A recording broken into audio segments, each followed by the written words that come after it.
Hey, Battle Bill here with another video. In today's video, we're getting some more Season 12 Go Battle League battles. These taking place in the Catch Cup meta. The Catch Cup meta consists of Great League CP Mons that you've caught and built since August 31st, which was the beginning of this Go Battle League season. And today's video, we're featuring Shadow Steelix to show you how insane it can perform in this meta, and then also by proxy how well it may be able to perform in the open Great League meta. Now, the reason why Shadow Steelix does so well specifically in this Catch Cup meta is because this is essentially the Toxapex meta.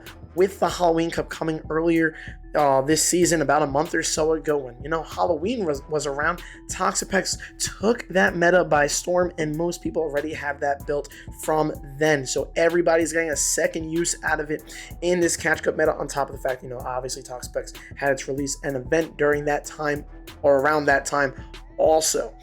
With this team, we've put together quite the comp to essentially counter all these Toxapexes and show you how well Shadow Steelix can perform. We're running our Runerigus, really our Ultra League Runerigus, in the Great League, because I didn't build it for Ultra League yet, but when I go about building mons for Catch Cup, I don't want to just be building things a second time. I'm surely not Elite CMing things a second time. I'm aiming to just build things I don't previously already have. Let me know your thoughts on that. And this team comp has two mons that do very well against Toxapex, even though its water typing can prove a little scary. The fact that Runerigus and Shadow Steelix are able to resist all the poison damage is huge, because the water damage that Toxapex deals is not all that threatening. And then, of course, we're running our own Toxapex on this team comp. So let's get into these battles. Please don't forget to like, comment, subscribe as always. Oh, really, one quick note. In the link in the description, I've started a second YouTube channel specifically for Pokemon Scarlet and Violet content. Really just Scarlet. So if you're interested in the new Gen 9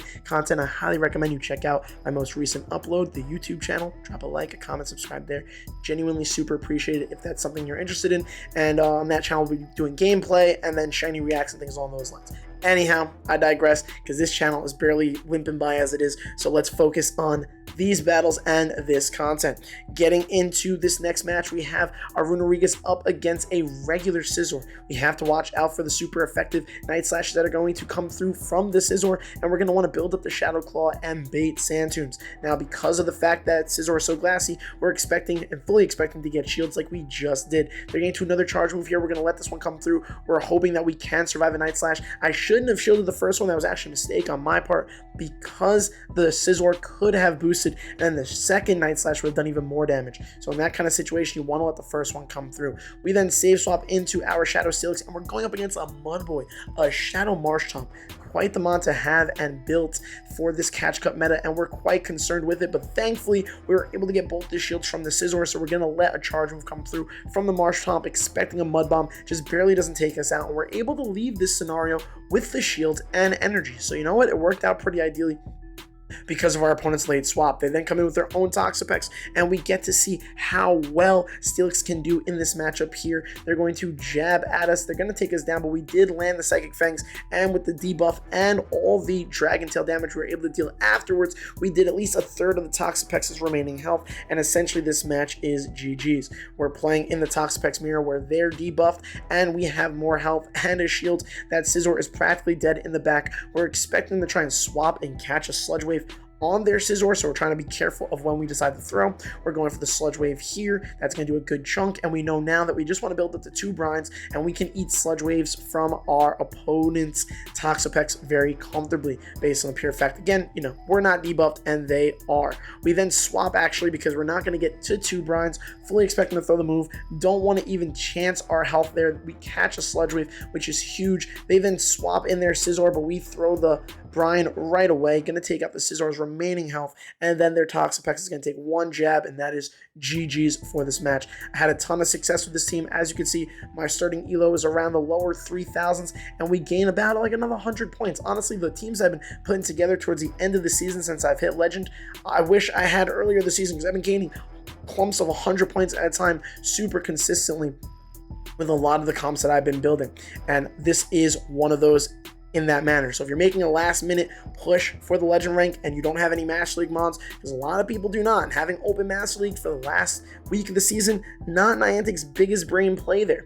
But you know what, at the very least, these are all mods that you could have gotten. The mods that I've got here for you on this team comp for Catch Cup are all reasonable to make for Great League content, or build a Runerigus that you mean to use for Ultra League and just pre-build it now. These are all mods you've called throughout the season and hopefully will only have to build one of, and a lot of these mods perform very well and you can definitely get some future use out of. So if you have a last minute legend push and your Android phones aren't crashing like crazy, shout out Niantic. As always, quality game confirmed.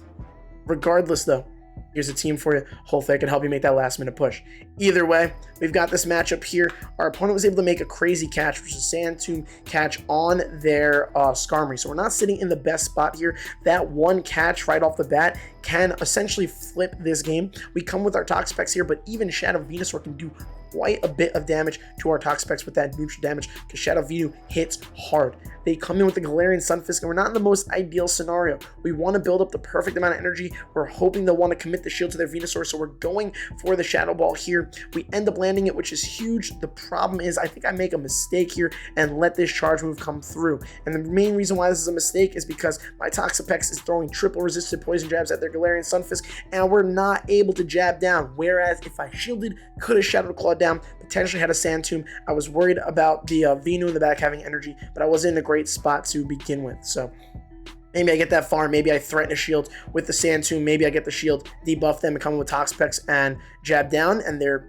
not able to Vine Whip both the Mons down or get the two moves. Potentially could have been my win con there if I played it a little bit better, but regardless, that was mostly on me because I also allowed that catch in the beginning of that match. Getting to this next one, we have a good lead. Runerigus against Toxapex. You can play out the Zero Shield, go straight Shadow Ball, take it out, win very comfortably because you outpace and you eat those brines quite easily. So we're going for another Shadow Ball here. We're not even going to risk a bait because Toxapex are thick. They don't want to use shields, and beautiful. That's exactly what happened there. We win the zero shield there, and Runerigus has a bunch of health. They come with the Galarian Sunfisk, and now we're not in the best situation, actually, because our main Steel answer is our Runerigus because it's a ground type. Toxapex doesn't do amazing against Steels, and neither does Steelix because of the fact that it does Dragon Tail, Dragon, Psychic, and Dark damage. Even though it's also a ground type, we're not running EQ because it's a Shadow Steelix. We opted for Crunch because of the lower bulk based on it being a Shadow.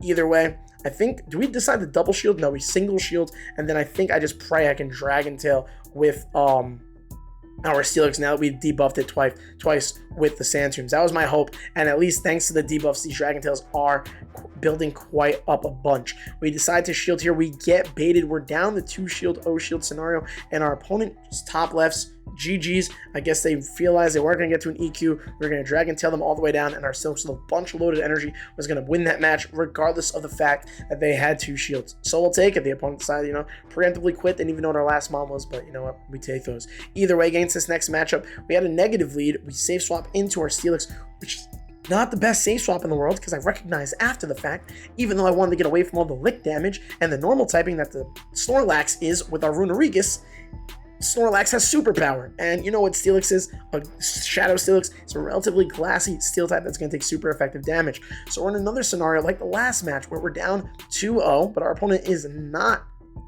quitting this time.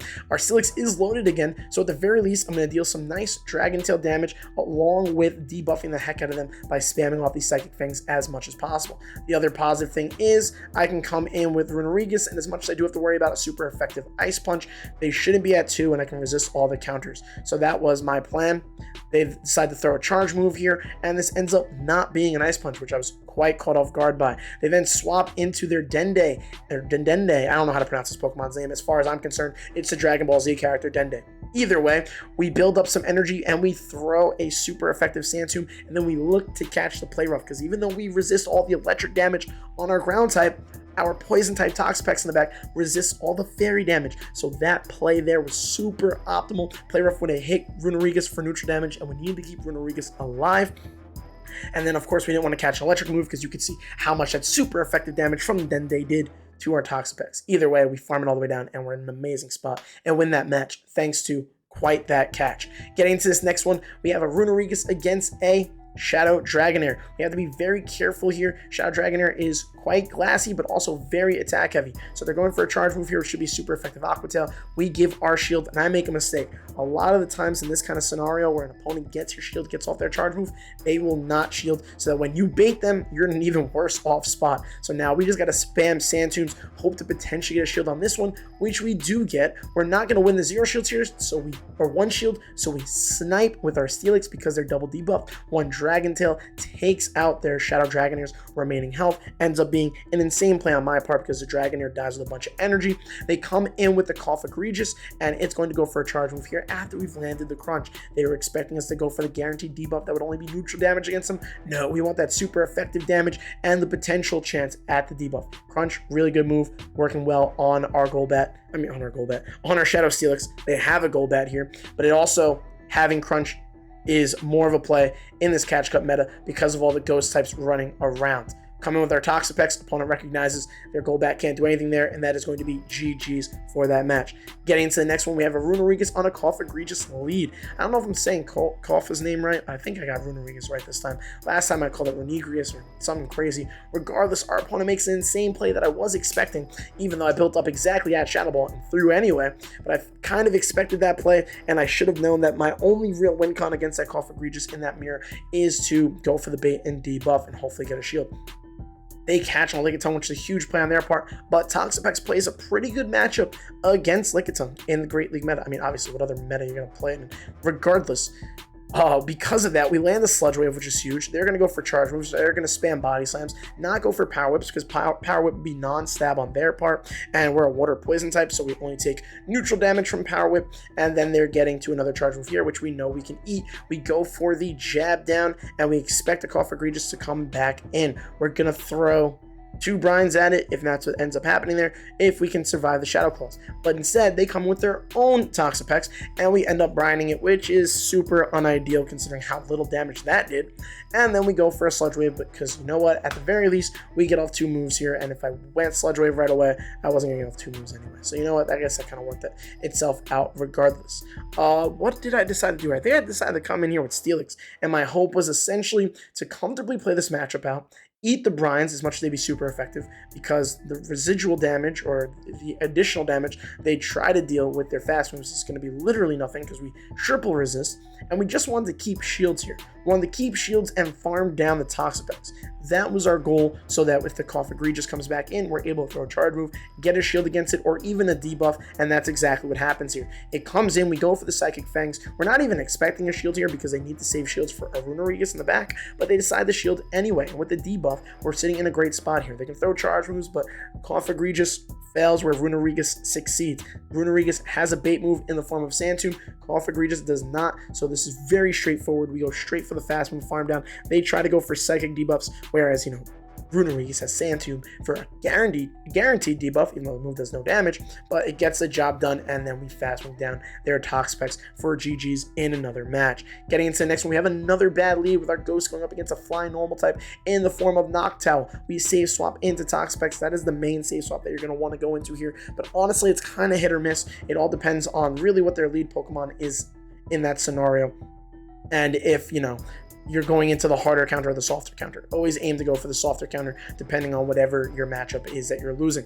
They then come in with a Lantern after we land the Sludge Wave, which was super interesting play on their part, because Lantern should just hard wall Toxapex, so I would have fully expected them to, you know, just come into their Lantern immediately when my Toxapex came in. So a bit of a misplay by our opponent there, especially because they're running Spark on their Lantern. Maybe I'd be a little bit more understanding if it was Water Gun, but regardless, we're in a bit of a tricky situation. We have 2 ground types that do well against electric, but you know, they don't do super well against water types. So they're going to get off a Surf here. It's going to do heavy damage against our Runerigus. We're going to have to hope that a Sand Tomb will take out the Lantern's remaining health. We're going to throw it here. Will it get a shield? Will it potentially take out? Neither of those things happen. We go for the Shadow Claw farm down, but they decide to do a last second swap in trying to keep their Lantern alive. I'm not sure what the logic was there, but because of it, we get to line up our Steel type against our Flying type and keep it away from our Ghost. We call the Shadow Ball, which is huge because they only get off a Sky Attack here, which we resist, does literally no damage. We're hoping the Lantern has no energy and is not able to come in and surf us, and then this all comes down to whatever their last mon is, which is a Shadow Victory Bell. With the 2 shield and 1 shield advantage, and we have 2 grass types, in the back, I mean, 2 ground types in the back, we're not sitting in the most ideal situation. Thankfully, Steelix is a steel ground type, so we're taking neutral, but Runerigus is just ghost ground, so it's not going to be taking damage all that well. They then swap to clear their debuffs. The Lantern then ends up dying because of that swap. We go for a Sand Tomb here to get another debuff off on that Victory Bell. They decide, oh wait, they don't even have a shield there. They can't shield there because the Psychic Fangs we threw, and we end up winning that match in that scenario, able to fast move down the Victory Bell before they're able to fast move us down because of the fact we were able to debuff the heck out of them. On that note though, let me know your thoughts on the battles. As always, thank you so much for watching. I hope this team helps you make that last minute push to legend. Don't forget to like, comment, and subscribe, and I will see you all in the next video. Peace.